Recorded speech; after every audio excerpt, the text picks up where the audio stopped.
तुलसीदास जी द्वारा रचित श्री रामचरितमानस।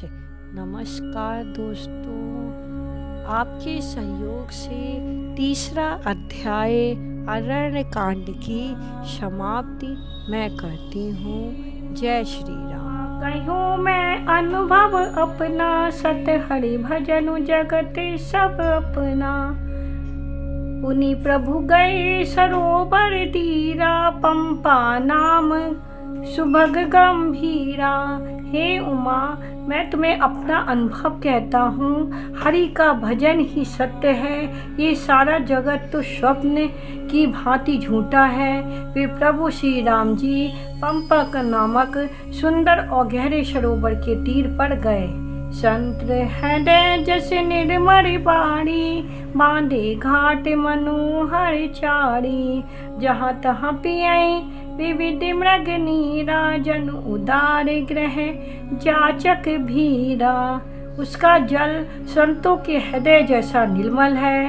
मन को हरने वाले सुंदर 4 घाट बंधे हुए हैं। भांति भांति के पशु जहाँ तहाँ जल पी रहे हैं। मानो उदार दानी पुरुषों के घर याचकों की भीड़ लगी हो।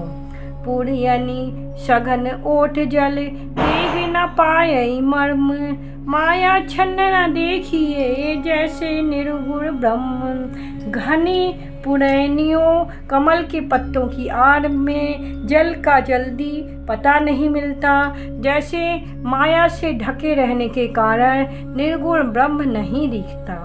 सुखी मीन सब एक रस, अति अगाध जल माही।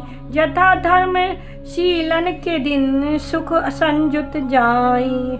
उस सरोवर के अत्यंत अथाह जल में सब मछलियाँ सदा एक रस एक समान सुखी रहती हैं, जैसे धर्मशील पुरुषों के सब दिन सुखपूर्वक बीतते हैं। बिकसे सरसिज नाना रंगा, मधुर मुखर गुंजत बहु भृंगा। बोलत जल को कुट जकल खंसा, प्रभु बिलोक जनु करत प्रशंसा। उसमें रंग बिरंगे कमल खिले हुए हैं। बहुत से भौरे मधुर स्वर से गुंजार कर रहे हैं। जल के मुर्गे और राजहंस बोल रहे हैं, मानो प्रभु को देखकर उनकी प्रशंसा कर रहे हों। चक्र बाक बक खग समुदायी, देखत बनई बरन नहीं जाई। सुंदर खग गण गिरा सुहाई, जात पथिक जनु लेत बुलाई। चक्रबाक बगुले आदि पक्षियों का समुदाय देखते ही बनता है, उनका वर्णन नहीं किया जा सकता। सुंदर पक्षियों की बोली बड़ी सुहावनी लगती है, मानो जाते हुए पथिक को बुलाए लेती हो।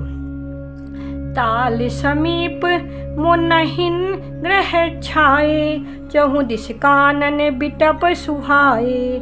चंपक बकुल कदम्ब तमाला, पाटल पनस परास रसाला। उस झील पंपा सरोवर के समीप मुनियों ने आश्रम बना रखे हैं। उसके चारों ओर वन के सुंदर वृक्ष हैं। चंपा, मौलश्री, कदम्ब, तमाल, पाटल, कटहल, ढाक और आम आदि। नभ पल्लव कुश मित तरुनाना, चंचरीक पटली कर गाना। शीतल मंद सुगंध सुभाऊ, संतत बयई मनोहर भाऊ। बहुत प्रकार के वृक्ष नए नए पत्तों और सुगंधित पुष्पों से युक्त हैं, जिन पर भौरों के समूह गुंजार कर रहे हैं। स्वभाव से शीतल, मंद, सुगंधित एवं मन को हरने वाली हवा सदा बहती रहती है। कुहू कुहू कोकल ध्वनि करहई, सुनि रब सरस ध्यान मुनि टरही। कोयल कुहू कुहू का शब्द कर रही है। उनकी रसीली बोली सुनकर मुनियों का भी ध्यान टूट जाता है।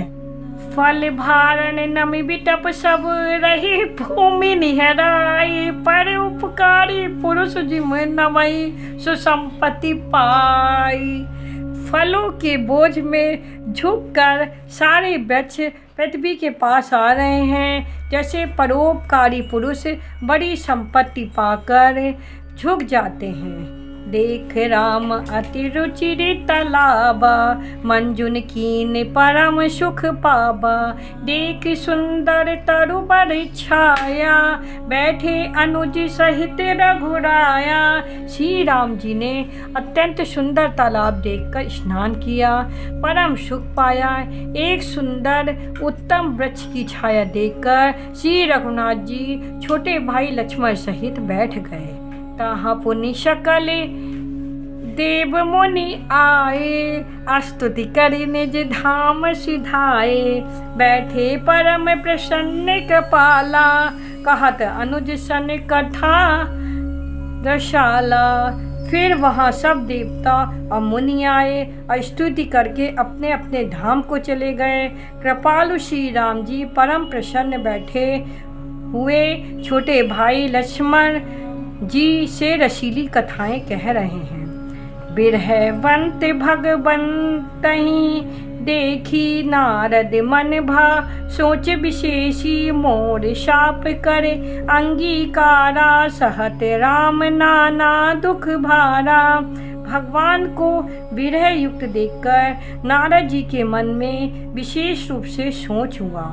उन्होंने विचार किया कि मेरे ही शाप को स्वीकार करके श्री राम जी नाना प्रकार के दुखों का भार सह रहे हैं, दुख उठा रहे हैं। ऐसे प्रभु बिलोक कहूँ जाई, पुनि न बनई अस अवसरु आई। ये विचारी नारद कर बीना, गए जहाँ प्रभु सुख आसीना। ऐसे भक्त वत्सल प्रभु को जाकर देखूं, फिर ऐसा अवसर ना बन आवेगा। ये विचार कर नारद जी हाथ में वीणा लिए हुए वहाँ गए जहाँ प्रभु सुखपूर्वक बैठे हुए थे। गावत रामचरित मृदुबानी, प्रेम सहित बहु भांति बखानी। करट दंडवत लिए उठाई, राखे बहुत बार उड़लाई।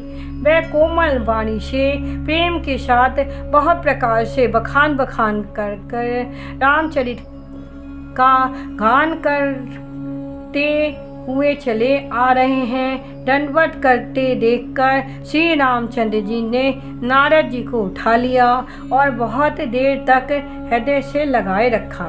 स्वागत पूछी निकट बैठारे, लक्ष्मण सादर चरण पखारे। फिर स्वागत पूछकर पास बैठा लिया। लक्ष्मण जी ने आदर के साथ उनके चरण धोए। नाना विधि विनती करी, प्रभु प्रसन्न जिए जानी।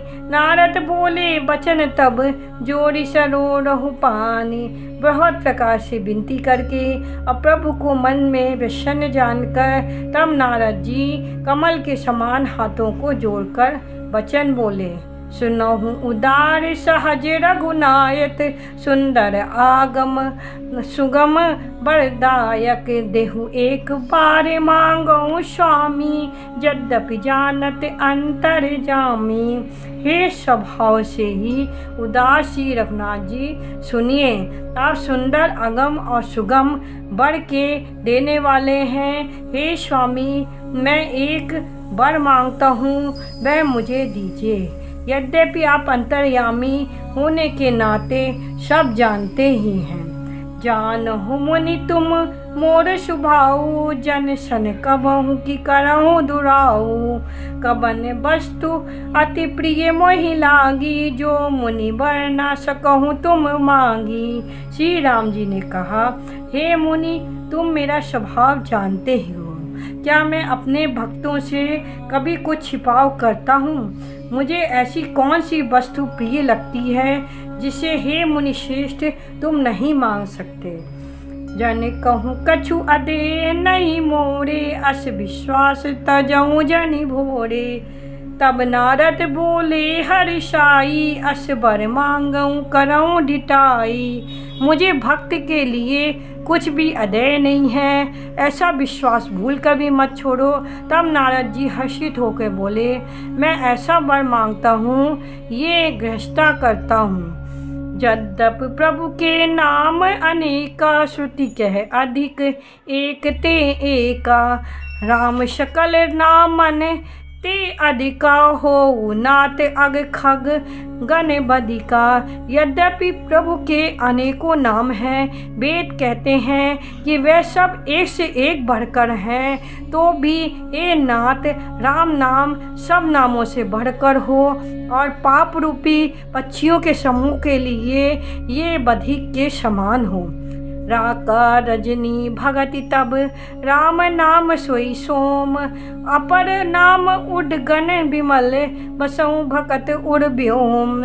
आपकी भक्ति पूर्णिमा की रात्रि है, उसमें राम नाम यही पूर्ण चंद्रमा होकर, अन्य सब नाम तारागण होकर भक्तों के हृदय रूपी निर्मल आकाश में निवास करें। ऐब मस्त मुनि सन कयूं कृपा सिंधु रघुनाथ, तब नारद मन हर्ष अति प्रभु पद नायऊ मात। कृपा सागर श्री रघुनाथ जी ने मुनि से ऐब मस्तु ऐसा ही हो कहा। तब नारद जी ने मन में अत्यंत हर्षित होकर प्रभु के चरणों में मस्तक नवाया। अति प्रसन्न रघुनाथ ही जानी, पुनि नारद बोले मृदुबानी। राम जब ही पेड़ों निज माया, मोहि मोहि सुनहु रघुराया। श्री रघुनाथ जी को अत्यंत प्रसन्न जानकर नारद जी फिर कोमल वाणी से बोले, हे राम जी, हे रघुनाथ जी, सुनिए। जब आपने अपनी माया को प्रेरित करके मुझे मोहित किया था, तब विवाह मैं चाहूँ की ना, प्रभु कहीं कारण करे न दीना। सुन मुनि तोई कहूँ सहरोषा, भंजय जय मोहि तज सकल भरोसा। तब मैं विवाह करना चाहता था, हे प्रभु आपने मुझे किस कारण विवाह नहीं करने दिया। प्रभु बोले, हे मुनि सुनो, मैं तुम्हें हर्ष के साथ कहता हूँ कि जो समस्त आशा भरोसा छोड़कर केवल मुझको ही भजते हैं, करहूँ सदा तिनके रखवारी। जिमि बालक राखई महतारी, गहस छु बच्छ अनल अहि धाई। तहाँ राखई जननी अरिगाई। मैं सदा उनकी वैसी रखवाली करता हूँ जैसे माता बालक की रक्षा करती है। छोटा बच्चा जब दौड़कर आग और सांप को पकड़ने जाता है, तो वहाँ माता उसे अपने हाथों अलग करके बचा लेती है। कौन भय ते ही सुत पर माता, प्रीत करई नहीं पाछली बाता। मोड़े पौड़ तनय सम ज्ञानी, बालक सुत समदास अमानी। सयाना हो जाने पर उस पुत्र पर माता प्रेम तो करती है, परंतु पिछली बात नहीं रहती, अर्थात मातृ परायण शिशु की तरह फिर उसको बचाने की चिंता नहीं करती, क्योंकि वह माता पर निर्भर न कर अपनी रक्षा आप करने लगता है। ज्ञानी मेरे पौण पुत्र के समान है और तुम्हारे जैसा अपने बाल का मान न करने वाला सेवक मेरे शिशु पुत्र के समान है। जनहि मोर बल निज बल ताई, दोहु कहा काम क्रोध रिपुआई। ये विचार पंडित मोहि भजहि, पायो ज्ञान भगत नहीं तजहि। मेरे सेवक को केवल मेरा ही बल रहता है और उसे ज्ञानी का अपना बल होता है, पर काम क्रोध रूपी शत्रु तो दोनों के लिए है। भक्त के शत्रुओं को मारने की जिम्मेदारी मुझ पर रहती है, क्योंकि वह मेरे परायण होकर मेरा ही बल मानता है, परंतु अपने बल को मानने वाला ज्ञानी के शत्रुओं को नाश करने की जिम्मेदारी मुझ पर नहीं है। ऐसा विचार कर पंडित जन बुद्धिमान लोग मुझको ही भजते हैं। वे ज्ञान प्राप्त होने पर भी भक्ति को नहीं छोड़ते। काम क्रोध लोभ आदि मद प्रबल मोह के धारी, तीन में है अति दारुण दुखद माया रूपी नारी। काम क्रोध लोभ और मद आदि मोह की प्रबल सेना है। इसमें माया रूपणी माया की साक्षात मूर्ति स्त्री तो अत्यंत दारुण दुख देने वाली है। सुनु मुनि कह पुराण श्रुति संता, मोह विपिन कहु नारी बसंता। जप तप नेम जलाश्रय झाड़ी, होई ग्रीष्म शोषई सब नारी। हे मुनि सुनो, पुराण वेद और संत कहते हैं कि मोह रूपी वन को विकसित करने के लिए स्त्री बसंत ऋतु के समान है। जब तप नियम रूपी संपूर्ण जल के स्थाने को स्त्री ग्रीष्म रूप होकर सर्वदा सोख लेती है। काम क्रोध मद मत्सर भेका, इन्हीं हरस प्रद वर्षा एका। दुर्वासना कुमुद समुदायी, तिन कह शरद सदा सुखदाई। काम क्रोध मद और मत्सर आदि मेढक हैं। इनको वर्षा ऋतु होकर हर्ष प्रदान करने वाली एकमात्र यही स्त्री है। बुरी वासनाएं कुमुदों के समूह हैं। उनको सदैव सुख देने वाली वह शरद ऋतु है। धर्म सकल सरिसौरू वृंदा, होई हिम तिनहि दई सुख मंदा। पुनि ममता जबास बहुताई, पुलहि नारी शिशिर ऋतु आपाई। समस्त धर्म कमलों के झुंड हैं। ये नीच विष जन सुख देने वाली स्त्री हेमरूत होकर उन्हें जला डालती है। फिर ममता रूपी जवास का समूह बन स्त्री रूपी शिशिर रुट को पाकर हरा भरा हो जाता है। पाप उलुक निकर सुखकारी, नारी निवर रजनी अंधियारी। बुद्धि बलशील सत्य सब मीना, बनशी समत्रिय कहीं प्रवीणा। पाप रूपी उल्लुओं के समूह के लिए ये स्त्री सुख देने वाली घोर अंधकारमयी रात्रि है। बुद्धि बलशील और सत्य ये सब मछलियाँ हैं और उनको फंसाकर नष्ट करने के लिए स्त्री बंसी के समान है। चतुर पुरुष ऐसा कहते हैं। अब गुण मूल शूल प्रद प्रमदा सब दुख खानी, ताते कीन निवारण मुनि मैं ये जिए जानी। युवती स्त्री अब गुणों की मूल पीड़ा देने वाली और सब दुखों की खान है। इसलिए हे मुनि, मैंने जी में ऐसा जानकर तुमको विवाह करने से रोका था। सुनी रघुपति के वचन सुनाए, मुनि तन पुलक नयन भरि आए। कहू कबन प्रभु के असिरीति, सेवक पर ममता और प्रीति। श्री रघुनाथ जी के सुंदर वचन सुनकर मुनि का शरीर पुलकित हो गया और नेत्र प्रेमाशुओं के जल से भर आए। वे मन ही मन कहने लगे, कहो तो किस प्रभु की ऐसी रीति है जिसका सेवक पर इतना ममतत्व और प्रेम हो। जय भंजय अस प्रभु भ्रम त्यागी, ज्ञान रंक नर मंद अभागी। पुनि सादर बोले मुनि नारद, सुनौ राम विज्ञान विशारद। जो मनुष्य भ्रम को त्याग कर ऐसे प्रभु को नहीं भजते, वे ज्ञान के कंगाल दुर्बुद्धि और अभागे हैं। फिर नारद मुनि आदर सहित बोले, हे विज्ञान विशारद श्री राम जी सुनिए। संतन के लक्षण रघुबीरा, कहु नाथ भव भंजन बीरा। सुन मुनि संतन के गुण कहूँ, जिनते मैं उनके बस रहूँ। हे रघुबीर, हे भवभय जन्म मरण के भय को नाश करने वाले मेरे नाथ, अब कृपा कर संतों के लक्षण कहिए। श्री राम जी ने कहा, हे मुनि सुनो, मैं संतों के गुणों को कहता हूँ, जिनके कारण मैं उनके वश में रहता हूँ। सट विकार जित अनग अकामा अचल अकिंचन सुचि सुखदामा अमित बोध अनियमित भोगी सत्य सार कवि कोविद जोगी। हे संत, काम, क्रोध, लोभ, मोह, मद और मत्सर, इन 6 विकारों दोषों को जीते हुए पाप रहित, कामना रहित, निश्चल, स्थिर बुद्धि, अकिंचन, सर्व त्यागी, बाहर भीतर से पवित्र और सुख के धाम, असीम, ज्ञानवान, इच्छा रहित, मिताहारी, सत्यनिष्ठ, कवि विद्वान, योगी,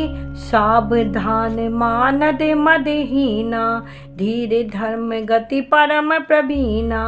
सावधान, दूसरों को मान देने वाले, अभिमान रहित, धैर्यवान, धर्म के ज्ञान और आचरण में अत्यंत निपुण। गुनागार, संसार दुख रहित, विगित संदेह, तजि मम चरण सरोज प्रिय, तिन कहाँ देह न गे। गुरुओं के घर संसार के दुखों से रहित, असंदेहों से सर्वथा छूटे हुए होते हैं। मेरे चरण कमलों को छोड़कर उनको ना देह ही प्रिय होती है, ना घर ही। निज गुण श्रवण सुनत सकुचाई, पर गुण सुनत अधिक हर्षाई। सम शीतल नहीं त्याग ही नीति, सरल स्वभाव सब ही सन प्रीति। कानों से अपने गुण सुनने में सकुचाते हैं, दूसरे के गुण सुनने में विशेष हर्षित होते हैं। सम और शीतल हैं, न्याय का कभी त्याग नहीं करते, सरल स्वभाव होते हैं और सभी से प्रेम रखते हैं। जप तप व्रत दम संयम नेमा, गुरु गोविंद विप्र पद प्रेमा। श्रद्धा क्षमा मयंत्री दाया, मुदित मम पद प्रीति अमाया। वे जप तप व्रत दम संयम और नियम से रत रहते हैं और गुरु गोविंद तथा ब्राह्मणों के चरणों में प्रेम रखते हैं। उनमें श्रद्धा, क्षमा, मैत्री, दया, मुदिता और मेरे चरणों में निष्कपट प्रेम होता है। विरति विवेक विनय विज्ञाना, बोध यथारथ वेद पुराना। दंभ माद मद करहि न काऊ, भूलि न देहि कुमारक पाऊ। तब वैराग, विवेक, विनय, विज्ञान, परमात्मा के तत्व का ज्ञान और वेद पुराण का यथार्थ ज्ञान रहता है। वे दंभ, अभिमान और मद कभी नहीं करते और भूल कर भी कुमार्ग पैर नहीं रखते। गा बही सुनहि सदा मम लीला, हेतु रहित परिहित रतिशीला। मुनि सुन साधन के गुण जेते, कहीं न सकहीं सारद श्रुति तेते। सदा मेरी लीलाओं को गाते सुनते हैं और बिना ही कारण दूसरों के हित में लगे रहने वाले होते हैं। हे मुनि सुनो, संतों के जितने गुण हैं उनको सरस्वती वेद भी नहीं कह सकते। कही सक न सारद शेष सा नारद, सुनद पद पंकज गहे। अस दीन बंधु कपाल अपने, भगत गुण निज मुख कहे। सिरुनाई बारही बार चरणई, ब्रह्मपुर नारद गए। ते धन्य तुलसीदास आस बियाई, जे हरि रंग रहे। शेष और शारदा भी नहीं कह सकते। ये सुनते ही नारद जी ने श्री राम जी के चरण कमल पकड़ लिए। दीन बंधु कृपालु प्रभु ने इस प्रकार अपने श्रीमुख से अपने भक्तों के गुण कहे। भगवान के चरणों में बार बार सिर नवाकर नारद जी ब्रह्मलोक को चले गए। तुलसीदास जी कहते हैं कि वह पुरुष धन्य है जो सब आशा छोड़कर केवल श्री हरि के रंग में रंग गए हैं। राब नारी जसु पावन, गावै सुनहि जिजौ लोग। राम भगत तह पावहि, बिनु विराग जप जोग। जो लोग रावण के शत्रु श्री राम जी की का पवित्र यश गावेंगे और सुनेंगे, वह वैराग्य जप और योग के बिना ही श्री रामचंद्र की दृढ़ भक्ति पावेंगे। दीप शिखा सम जुबती तन, मन जानि होसी पतंग। भजई राम तजी काम मद, कर नहीं सदा सत्संग। युवतियाँ स्त्रियों को शरीर दीपक की लौ के समान है। हे मन, तू उसका पतंगा न बन। काम और मत को छोड़कर श्री राम चीज का भजन कर और सदा सत्संग कर। मास परायण 22वां विश्राम श्री रामचरित मानस से सकल कलिक कल विध्वंस ने तृतीय सोपाना समाप्ता। कलयुग के संपूर्ण पापों को विध्वंस करने वाले श्री रामचंद्र जी का ये तीसरा सोपान समाप्त हुआ। अरण्यकांड समाप्त। जय श्री राम।